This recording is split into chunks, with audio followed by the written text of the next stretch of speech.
কোটা বিলুপ্তির জন্য এত কিছু, সেই ছাত্রদের করা সরকারের উপদেষ্টা এখন কোটা চাচ্ছেন সমকামীদের জন্য। যেই বৈষম্য দূর করবার জন্য মানুষ রক্ত দিয়েছে, এখানে মাঝখান থেকে আমরা দেখতে পাচ্ছি যে শয়তানের চক্ররা বৈষম্য দূর করবার নাম দিয়ে তারা সমকামিতা এখানে প্রতিষ্ঠা করবার চেষ্টায় লিপ্ত।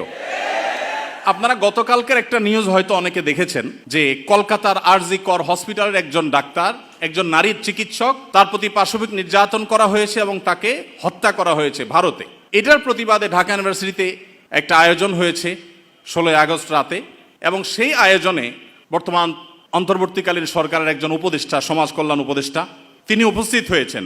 এস মুর্শিদ ওনার নাম।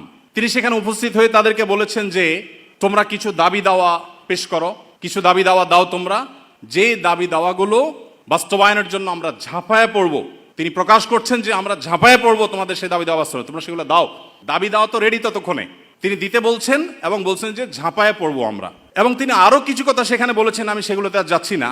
তার পুরো কথার খোলাসা হলো যে পুরা তার কাছে যে সরকারি শক্তি আছে, তার পুরো ডিপার্টমেন্ট ঝাঁপায়ে পড়বে সেগুলো বাস্তবায়ন করবার জন্য। শুধু তাদেরকে উৎসাহ দিচ্ছেন, তিনি অনুপ্রাণিত করছেন যে তোমরা সেগুলো দাও। তারা দিয়েছে। তারা কি দিয়েছে?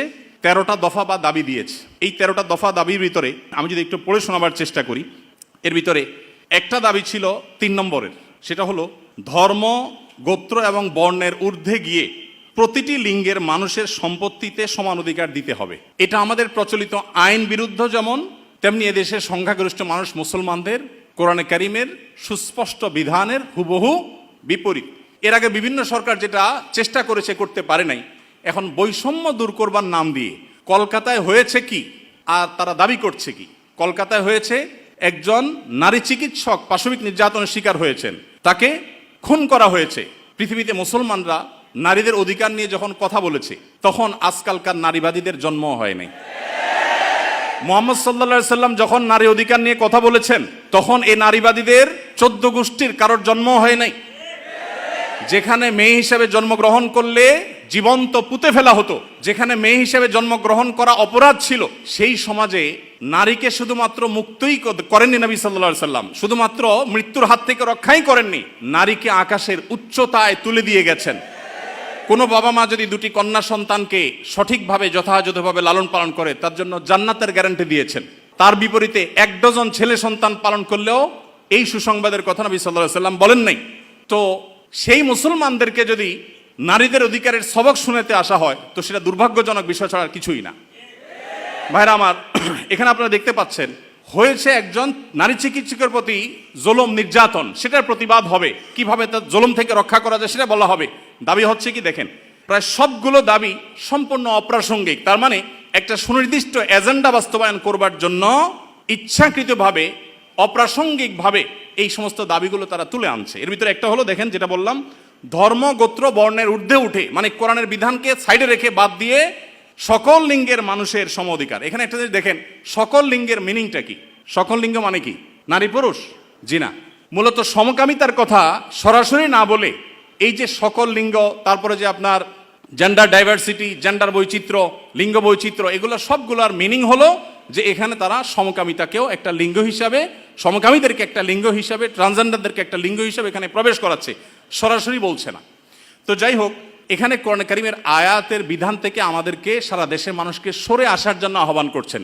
এই দেশে ছাত্ররা বৈষম্য বিরোধী, কোটা বিরোধী আন্দোলন করেছে কি কোরআন কারীমকে পরিবর্তন করবার জন্য?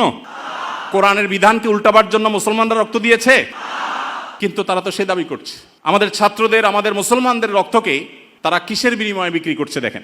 দ্বিতীয় দাবি দেখেন, ইউনিফর্ম ফ্যামিলি কোড চালু এবং তার বাস্তবায়ন করতে হবে। এটার সহজ কথা হলো যে মুসলিম পারিবারিক আইন যেটা আছে এটা তুলে দিতে হবে, এবং তারা যে সমাজ চায় সেই সমাজ সোজা কথা বাস্তবায়ন করতে হবে, যেটা এদেশের সংখ্যাগরিষ্ঠ মানুষের চিন্তা, দর্শন, মূল্যবোধের পরিপন্থী। 4 নম্বর এটা। 5 নম্বর দফা হলো এখানে সন্তানের অভিভাবকত্বের আইন পরিবর্তন করতে হবে। নারীকে সন্তানের অভিভাবকত্ব দিতে হবে। কোরআন পুরুষকে, বাবাকে অভিভাবকত্বের দায়িত্ব দিয়েছে, এবং সেটা আমাদের সমাজে প্রতিষ্ঠিত, এটা আমাদের সমাজের সংস্কৃতি, এটা এদেশের মানুষের আবহমান কাল থেকে আসা সংস্কৃতি, এটাকে পরিবর্তন করে ফেলতে হবে। দেখুন, এগুলো এতটা অপ্রাসঙ্গিক এই সমাজে যে এগুলো নিয়ে এদেশের মানুষের কোনো কনসার্ন নাই, কিন্তু তাদের কনসার্ন আছে। 7 নম্বর হলো নারী, আদিবাসী, প্রতিবন্ধী এবং ভিন্ন লৈঙ্গিক পরিচয়ের মানুষকে, দেখেন নারী আসছে, আদিবাসী আসছে, প্রতিবন্ধী আসছে, এরপরে আবার নারীর পরে আবার ভিন্ন লৈঙ্গিক পরিচয়ের মানুষ বলতে কি বোঝানো হয়? পুরুষ এবং মহিলা ছাড়া ভিন্ন লিঙ্গ এর পরিচয় দেয় যারা, তারা কারা? ট্রান্সজেন্ডার। আরো সহজ করে বলতে গেলে সমকামী। কারণ একজন পুরুষ যখন নিজেকে নারী ঘোষণা করে তখন তিনি আরেকটা পুরুষের সাথে বিয়ে বসে, কারণ তিনি ঘোষণা করছেন নিজেকে নারী, এখন একটা পুরুষের সাথে বিয়ে বসেন। যখন একটা ছেলেকে বিয়ে করেন তিনি, তখন আগে থেকেই তো তিনি পুরুষ, এখন একটা ছেলেকে বিয়ে করলেন, তাহলে সমান সমান কি দাঁড়ালো? সমকামী। তো এই সমকামিতা এদেশে মানুষকে গিলানো সহজ হবে না, সেজন্য এই সমস্ত শব্দের মায়ের পেশ তারা দিচ্ছে। আপনি দেখেন প্রতিটা দফায় হয়েছে কলকাতায় কি আর তারা দাবি করছে কি। তো এই যে ব্যাপারটা দেখেন, এখানে তারা বলছে যে নারী, আদিবাসী, প্রতিবন্ধী এবং ভিন্ন লৈঙ্গিক পরিচয়ের মানুষদের প্রতিনিধিত্বের জন্য যৌক্তিক অনুপাতে কোটা বরাদ্দ দিতে হবে। যে কোটা বিলুপ্তির জন্য এত কিছু, সেই ছাত্রদের করা সরকারের উপদেষ্টা এখন কোটা চাচ্ছেন সমকামীদের জন্য। বলেন, এই মানুষগুলো যারা শারীরিকভাবে সুস্থ সবল, তারা নিজের মেধায় তো লড়তে পারেন, কিন্তু এখানে নারীদের জন্য শুধু কোটা চাচ্ছেন তিনি তা না, তিনি ভিন্ন লৈঙ্গিক পরিচয় ধারণকারী মানুষদের অর্থাৎ সমকামীদের জন্য তিনি কোটা চাচ্ছেন। সমকামীদের শুধু বৈধতা দেওয়ার কথা বলছেন না, তাদের জন্য কোটা রাখার দাবি করা হচ্ছে। এরপরে আমরা দেখতে পাচ্ছি যে ৮ নম্বর যে দাবি, সে দাবিতে লেখা আছে যে বলা হয়েছে যে 1860 সালের গর্ভপাতের আইন বাতিল করতে হবে, নারীকে গর্ভপাতের পরিপূর্ণ স্বাধীনতা দিতে হবে। মানে জেনা ব্যভিচার হবে, অসামাজিক কার্যকলাপ হবে, মনে চাইলে গর্ভপাত করবে, এই বিষয়গুলো ইজি করে ফেলতে হবে, সোজা কথা। তো গর্ভপাতের মাধ্যমে যে ভ্রূণ হত্যা করা হয়, এটা কি হত্যা না? হত্যা না? তো মানবতার ধ্বজাধারীরা দাবি করছেন কিসের? যে একটা মানব ভ্রূণ হত্যা করার অনুমতি দিতে হবে, স্বাধীনতা দিতে হবে। এ দাবি করছেন কারা? মানবতার সবক দেয় যারা আমাদেরকে সকাল বিকাল, তারা। ভাইরা আমার, এরপর আপনি দেখেন কলকাতায় ঘটেছে কি, একজন নারী চিকিৎসকের উপরে জুলুম হয়েছে, আর তারা চাচ্ছে কি যে কোনো নারী যে কোনো জায়গায় গর্ভপাত করতে পারবে, পারমিশন চাচ্ছে। তার মানে যত রকমের অবৈধ সম্পর্ক আছে, জেনা ব্যভিচার আছে, এগুলো করে যাতে কারো টেনশন করতে না হয়, সে রাস্তা যাতে সুগম হয়, সেটা তারা চাচ্ছে। কলকাতা হয়েছে কি আর তারা দাবি করছে কি? আচ্ছা, এরপরে দেখেন ৯ নম্বর দাবি করেছে তারা, নারী এবং লৈঙ্গিক বৈচিত্র্যের মানুষের জন্য সমান কর্মসংস্থানের সুযোগ দিতে হবে এবং নিরাপদ কর্মসংস্থানের নিশ্চয়তা দিতে হবে। তার মানে নারী এবং লৈঙ্গিক বৈচিত্র্যের মানুষদের কথা বলা হচ্ছে এখানে। পুরুষ তো আছেই, মহিলা পুরুষের বাদে আবার বিভিন্ন লৈঙ্গিক পরিচয়ের ধারণকারী মানুষদের জন্য কর্মসংস্থানে বিশেষভাবে তাদের জন্য সুযোগ দিতে হবে, পরিবেশ করতে হবে। তার মানে কি নারী পুরুষ ছাড়া আর কি আছে? ট্রান্সজেন্ডার বা সমকামী। যদি আপনি বলেন না আমি এখানে তৃতীয় লিঙ্গ বুঝাইছি, তাহলে তৃতীয় লিঙ্গ বলতে আপনার সমস্যা কি? লৈঙ্গিক বৈচিত্র্য শব্দ বলতে কতগুলো অক্ষর ব্যবহার করতে হয়েছে, উচ্চারণ করাও তো একটু কঠিন। আপনি তৃতীয় লিঙ্গে বলতে সমস্যা কোথায়? হিজড়া বলতে যদি আপনি না চান, না বললেন। তৃতীয় লিঙ্গ তো আমাদের দেশের স্বীকৃত ভাষা, সংবিধানের ভাষা, তাহলে সেটা ব্যবহার করতে অসুবিধা কোথায়? তার মানে এটা তাদের উদ্দেশ্য না।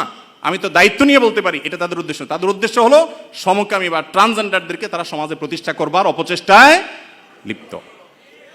ভাইরা আমার, এখনো দেশের কিছুই ঠিক হয় নাই, কত জটিল অবস্থা। এখনো পুলিশ ভালো করে তাদের কাজে যোগদান করতে পারেনি, এখনো স্থবিরতা আছে, স্টাবল হচ্ছে না। সবাই সর্বাত্মক সহায়তা করছে, আমরা সবাই সহায়তা করছি। এই শুরুতে এসেই দেখেন তারা একটা পর একটা দফা দিচ্ছে, এবং সেখানে এদের দফার সাথে দফা দেওয়ার জন্য, দাবি দেওয়ার জন্য উপদেষ্টা মহোদয় তাদেরকে বলছেন এবং বলছেন ঝাঁপিয়ে পড়বেন তিনি এই দাবিগুলো বাস্তবায়ন করবার জন্য।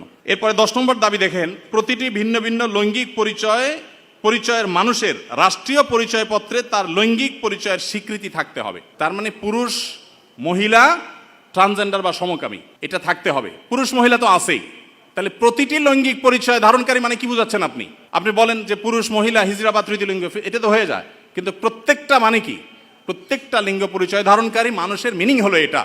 বিগত আমলে আমাদের স্কুলে, এমনকি আলিয়া মাদ্রাসার পাঠ্যপুস্তকে যে পাতায় পাতায়, লাইনে লাইনে, পৃষ্ঠায় পৃষ্ঠায় যে সমকামিতার কুশিক্ষা, এই অপসংস্কৃতি এবং বস্তাপচা সস্তা এই চিন্তাধারা এবং বিকৃত ব্যবস্থাপনাকে যারা এই সমাজে পুশ করার চেষ্টা করছে, আমাদের সমাজে এর বাইরে হাজারটা বিষয় আছে, সেগুলো নিয়ে তাদের কোনো মাথা ব্যথা নেই। আবার সেই একই জিনিসের পদধ্বনি আমরা এখনই শুনতে পাচ্ছি। ভাইরা আমার, 11 নম্বর দাবি ছিল তাদের, সব ধরনের লৈঙ্গিক বৈষম্যকারী আইন বাতিল করতে হবে। সব ধরনের লৈঙ্গিক বৈষম্যকারী আইন বাতিল করতে হবে। ওই যে মেয়েদের, ছেলেদের মিরাসের যে আইন আছে সেটা বাতিল করতে হবে। তারপরে যায়া আপনার সমকামীদের বিরুদ্ধে আমাদের দেশে আইন রয়েছে, আপনারা জানেন, সমকামিতা লিপ্ত হলে 2 বছর কারাদণ্ডের কথা বলা আছে, সেগুলো বাতিল করতে হবে। এই যে দাবিগুলো আছে, আপনারা এবার মিলান যে কলকাতাতে একজন নারী চিকিৎসক তিনি জুলুমের শিকার হয়েছেন, তার সেই জুলুমের বিরুদ্ধে সর্বকণ্ঠে আমরা শতকণ্ঠে প্রতিবাদ জানাবো, কিন্তু এখানে প্রতিবাদ জানাতে গিয়ে দাবি যেগুলো তোলা হচ্ছে সবগুলো হলো সমকামী এবং ট্রান্সজেন্ডারদের জন্য দাবি। এই যে ষড়যন্ত্র, এটা আমাদের দেশে নতুন না। যারাই যখন আসে বিদেশিদের টাকা পয়সা ফান্ড পেয়ে তারা সেগুলোকে এই দেশে পুশ করার অপচেষ্টায় লিপ্ত থাকে। তারা জানে না এদেশের ওলামা একরাম তাদের শেষ রক্তবিন্দু থাকা পর্যন্ত এই সকল অনাচারের বিরুদ্ধে তারা কথা বলে যাবেন। এদেশের ওলামা একরাম, এদেশের দিনদার মানুষের কোনোদিন এটা বাস্তবায়ন হতে দিবে না। মালয়েশিয়ানরা যদি সমকামীদের যে সিম্বল, তাদের যে রংধনুর সিম্বল, সেই কালারগুলো, সেই 6 কালার, এগুলো যদি কেউ কোনো পোশাকে, আশাকে, ঘড়িতে, কোনো কিছুতে ধারণ করে, আমি যদি ভুল না বলে থাকি, না জেনে থাকি, তাহলে 3 বছর কারাদণ্ডের কথা বলা আছে। তো মালয়েশিয়ান গভর্নমেন্ট যদি এটার বিরুদ্ধে এত শক্ত অবস্থানে থাকার পরেও তারা উন্নতির চরম শিখরে পৌঁছে যায়, আমরা তাদের কাছে চাকর হওয়ার জন্য লালায়িত থাকি, তাহলে এরা আমাদেরকে কোথায় নিয়ে যেতে চায়? একজন উপদেষ্টা মহোদয়, তিনি বর্তমানে আমাদের প্রচলিত আইন সংবিধানে থাকা জিনিসের বিরুদ্ধে, সবচেয়ে বড় কথা হলো আইন সংবিধানের চেয়েও বড় জিনিস হলো এদেশের সকল ধর্মের মানুষের কাছে ঘৃণিত একটা বিষয়কে সমাজে স্টাবলিশ করবার জন্য রীতিমতো প্রকাশ্যে এখন তারা নেমেছেন। এখন একজন আলেম হিসাবে, একজন দায়ী হিসাবে আমাদের বুদ্ধিবৃত্তিকভাবে এই সকল ষড়যন্ত্র মোকাবেলা করতে হবে।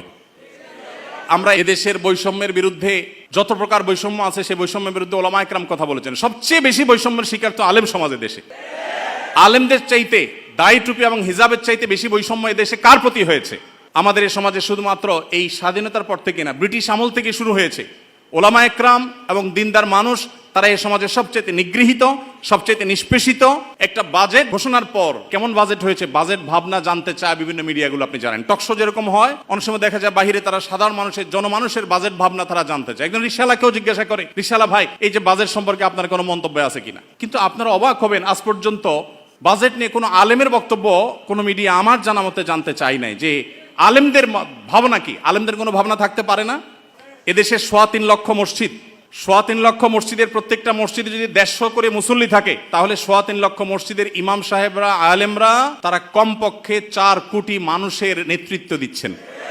এত বিশাল জনগোষ্ঠীর মানুষকে ইগনোর করতে করতে করতে করতে আপনারা একেবারে দেয়ালে পিঠ ঠেকিয়ে দিয়েছেন।